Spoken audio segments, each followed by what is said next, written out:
This is your daily dose of all things royal. Welcome back, my gorgeous, good-looking friends. On my last video, I left everyone hanging with this photo.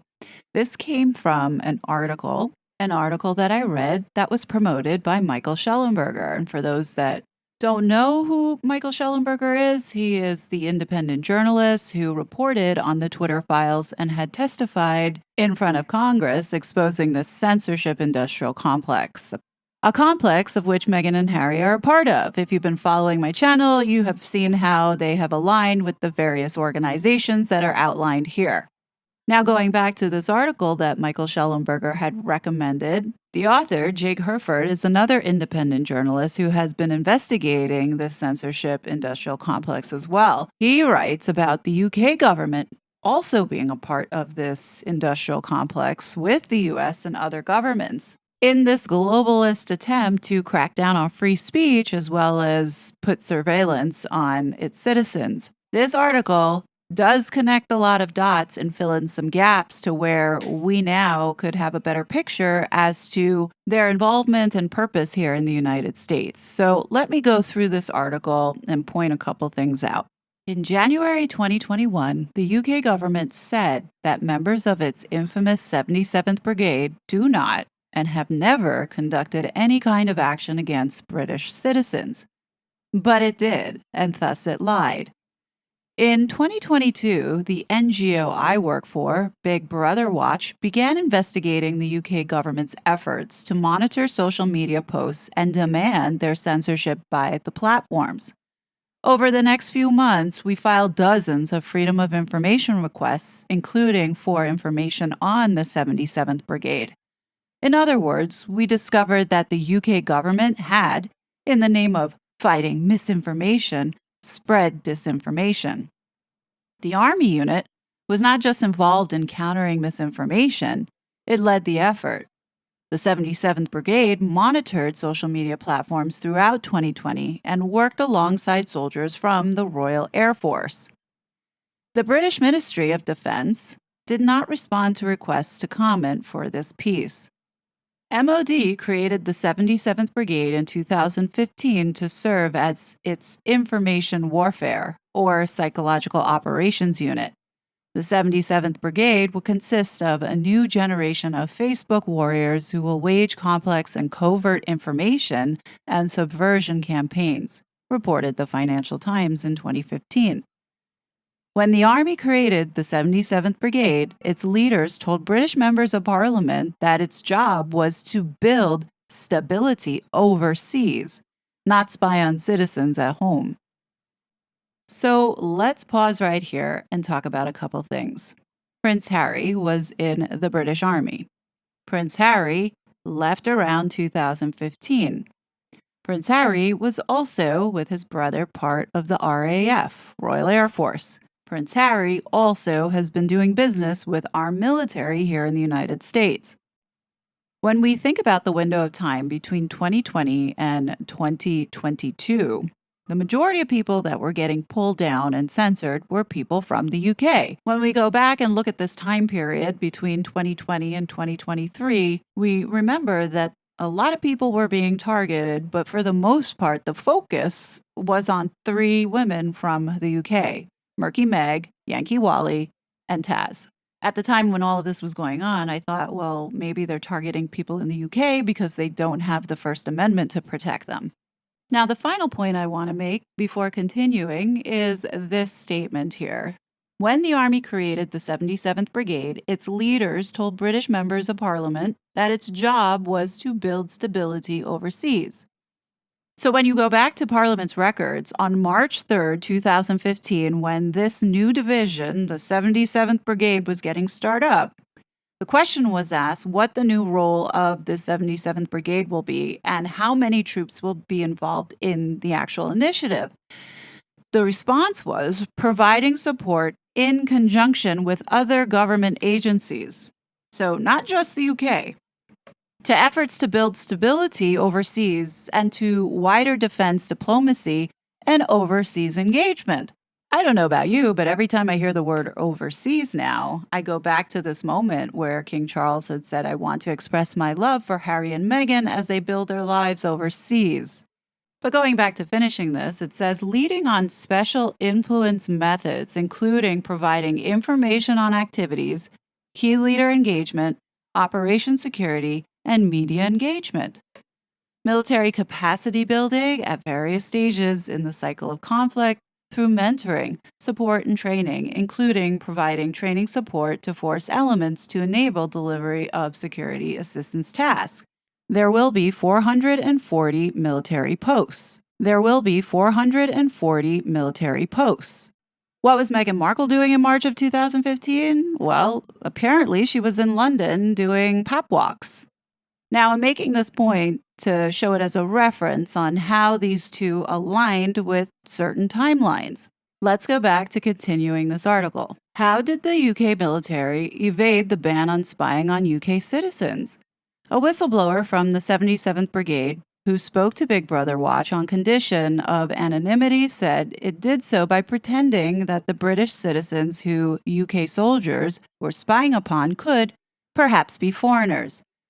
To skirt the clear legal issues with a military unit monitoring domestic dissent, the whistleblower told us the leading view was that unless a profile explicitly stated their real name and nationality, which is, of course, vanishingly rare, they could be a foreign agent and were fair game to flag up. By flag up, the whistleblower referred to the process by which UK government officials sent content to social media companies that they thought should be censored. As in the United States, UK government officials insist that the flagging of social media content by officials was legal because the officials were just making suggestions, not demanding censorship. But Facebook's oversight board said in 2022 that government demands for censorship are hard to ignore. And during a 2022 House of Commons debate on the UK's Orwellian titled Online Safety Act, then Culture Secretary Nadine Dorries told MPs that the CDU was in daily contact with social media firms as part of work to remove content. I think the one thing that we need to understand from this article and in general is that it wasn't just the United States government that was pressuring social media companies to censor its citizens. It was other governments like Brazil, Australia, New Zealand, Canada, the UK, the European Union. Literally, the European Union wanted to control information. All of them were a part of this massive network on censorship. The more I'm learning about this is that the country that was leading it was the UK. The UK followed by the United States. Continuing on. In its 2015 article about the 77th Brigade, the Financial Times wrote that its soldiers would use a range of activities to make adversaries do what they want them to do, a technique known as reflexive control. Among their weapons will be social media campaigns on Twitter and Facebook, spreading disinformation or exposing truths in war zones, false flag incidents, which are designed to fool people into thinking they were carried out by someone else, and intelligence gathering. The UK officials said the unit was inspired by information warfare in Ukraine.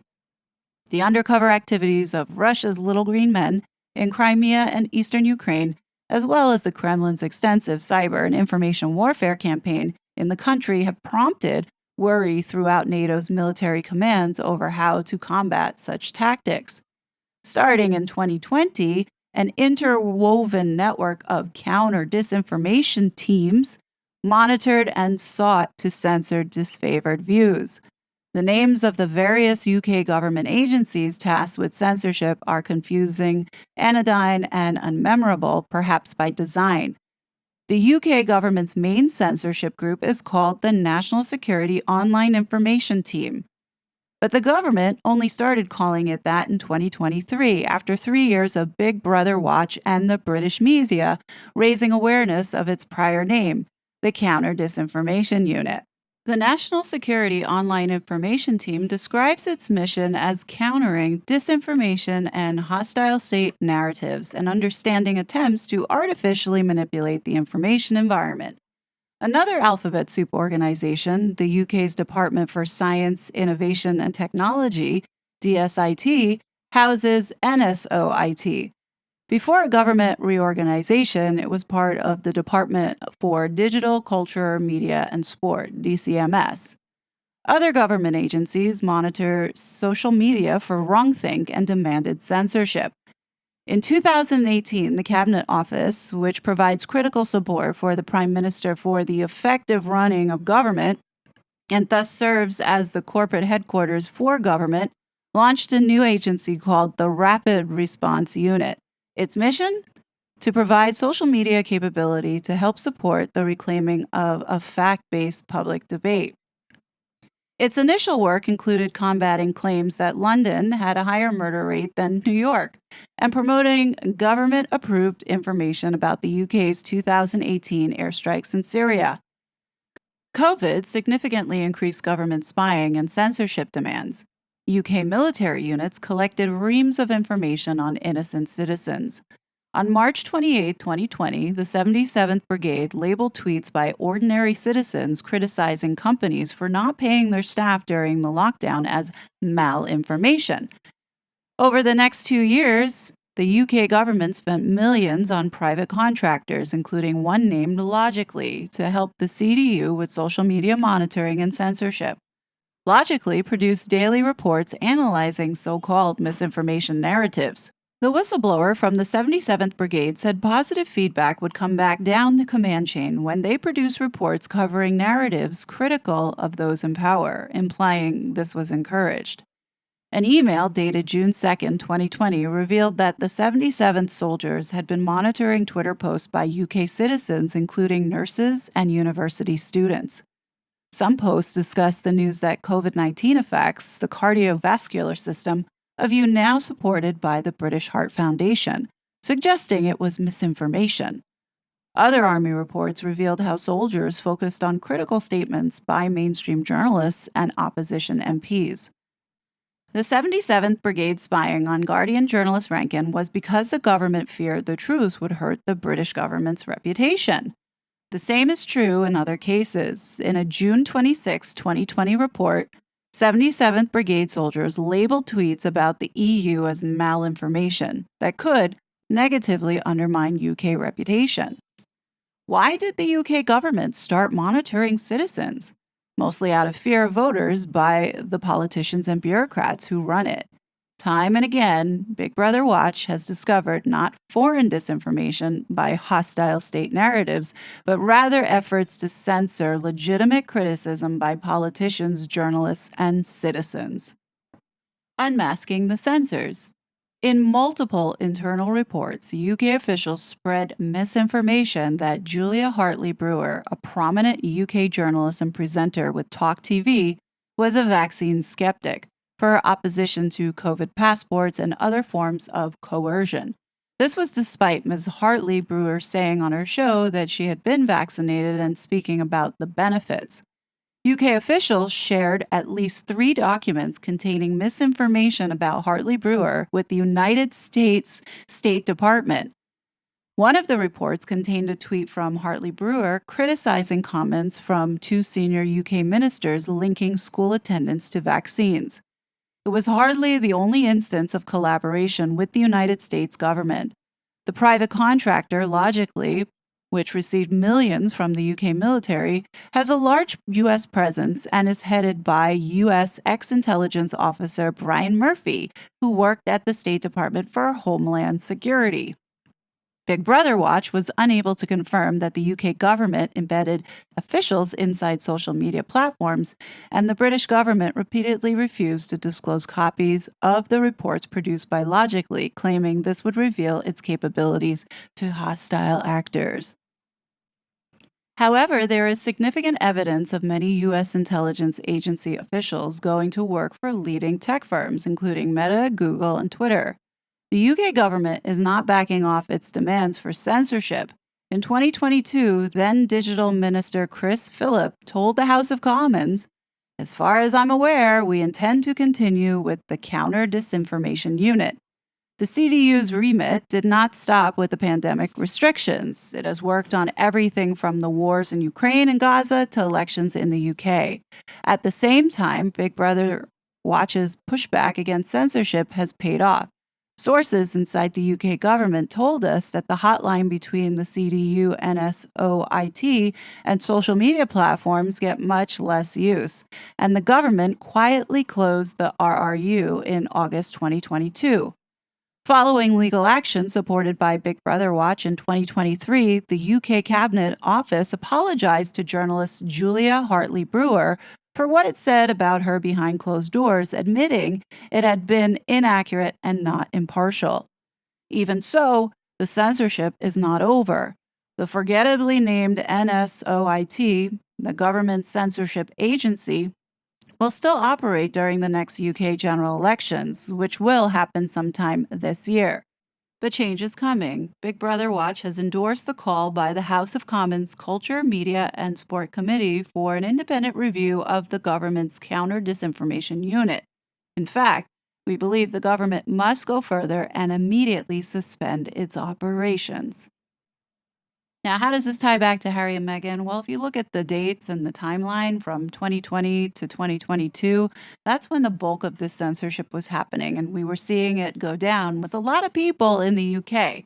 Now, I bring this guy's face back up again because at the bottom it says British Army General Sir Nicholas Carter leaves number 10 Downing Street in central London on March 12, 2020. Now, if I'm not mistaken, this was the very same time that Prince Harry was coming back from his last engagement and fleeing over to the United States. I bring up this photo again because British Army General Sir Nicholas Carter knows Harry very well. Back in 2015, he was praised by him for being an outstanding soldier and paid tribute to this ex-royal, describing him as a skilled and ultra-professional officer who never wanted to be treated differently from his colleagues, despite being the grandson of Queen Elizabeth II. A little fun fact that on April 22nd, 2020, during the UK government's daily coronavirus briefing, Sir General Nick Carter confirmed that 77th Brigade are working with the Home Office Rapid Response Unit, helping to squash rumors from misinformation, but also to counter disinformation. This is the same brigade that was involved in manipulation of the media using fake online profiles. Now, going back to this wonderful visual here, as you can see, all the government agencies that are involved with one another, touching Harry and Meghan and their involvement with them, you know that their mission, or Harry says the mission continues, is about the so-called mis and disinformation, aka censorship. Now, when you look back and you see the timeline of Meghan and Harry and when they came over here to the United States, when all of this was beginning, and you think about all the people that they were aligned with when they were working royals, think about all the people that they hired that came from the Clintons and the Obamas. Now, we would be pretty close-minded if we didn't explore the possibility that Harry was exposed to this 77th Brigade. He was around all the right people at the very same time to get involved with it. And what's interesting is when you look at the dates and timelines, it all flows together in what was happening to the Megxit community, the same time all of this other censorship was going on. There's no doubt in my mind, not only did Harry have access here in the United States to censor Americans, but he also had access to people in the UK. And this is my feeling and honest opinion that this is the reason why Murky Meg, Taz, and Yankee Wally were all affected in such a negative way. Harry's connection to the military and these people makes me also draw the conclusion that this is also why Trevor Colt, MC, was targeted so aggressively and deplatformed. Now, I don't know what the laws are around free speech in the UK. If the government decides to suppress or silence its citizens, I think they have the right to do that. There's really no protection like the First Amendment here in the United States. But it would be worth investigating if I were Yankee Wally or Trevor, Murky Meg, Taz, to open up a FOIA request and ask the 77th Brigade to provide logs to see if there were any kind of requests to be taken down. I think it's worth a shot. The worst that could happen is they come back and lie and say that they don't have any information. I mean, I'm expecting the same thing happening here in the United States over Harry's visa. It does appear that it's taking longer than normal to get a simple response back on a simple question of, did he lie on this application, right? If Harry had access to these military people, or like he said, had access directly, don't you think the social media companies saw Harry as a potential government official? So if Harry said, look, I need to get information about Yankee Wally as to where she lives, or, knowing information about all of us, which I don't doubt that Meghan and Harry have some information that was given to them, but they know that they could get into a lot of trouble if that one day comes exposed. But the point that I'm trying to make here is that Prince Harry had access to all these people that were doing this to its citizens. And the fact that his father told him before he left, according to Harry, that he was going on a suicide mission to reshape the media landscape.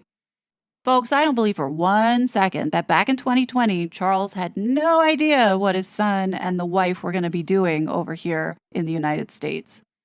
Not for 1 second. They had to have some kind of clue. And with all that intelligence that's surrounding the royal family, such as MI6, and you have the 77th Brigade that had been in full effect, the whole thing that's frustrating about all of this is that Charles is one of the most powerful men on this planet. And knowing that he supports the World Economic Forum, just because he's king and now has gone silent, doesn't mean that behind the scenes he has changed how he feels, especially about the environment. Look, folks, I think there's more to this story than we fully understand. What we've been told from the beginning, I'm going to call it now, are flat out lies. The narrative that they want us to believe is, oh, Meghan had to leave because of racism.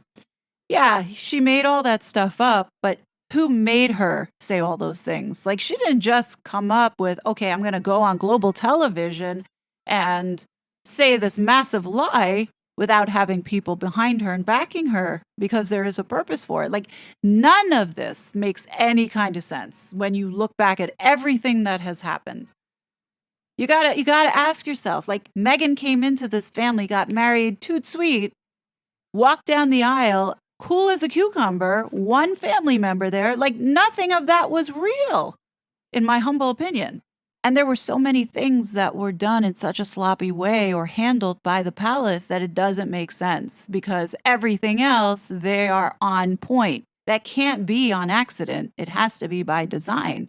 Throughout everything that I'm seeing here, there has been so much psychological manipulation, not only by Meghan and Harry, but by all our governments in what they have been doing. So the question becomes, what is the actual truth? So finally, I just want to leave you guys with this one question, just to hear your thoughts. Why do you think the media doesn't report on Harry and Meghan's involvement and alignment with the very same people that are getting sued in this Missouri versus Biden lawsuit? I would be interested to know if you think that perhaps maybe there is protection around it and, it is what it is, or people just don't see it because they don't think or take Meghan and Harry seriously. I would love to know your thoughts after presenting so many videos showing you that indeed they are a part of this and should be held accountable, literally brought to Congress and questioned. Why is it that nobody is taking interest in getting Harry kicked out of this country? Because literally he is a domestic threat to America in our civil rights. But would love to know your thoughts. As always, I will be back with more content. But until then, please be safe, and I'll talk to you later. Bye. I was such a fraud.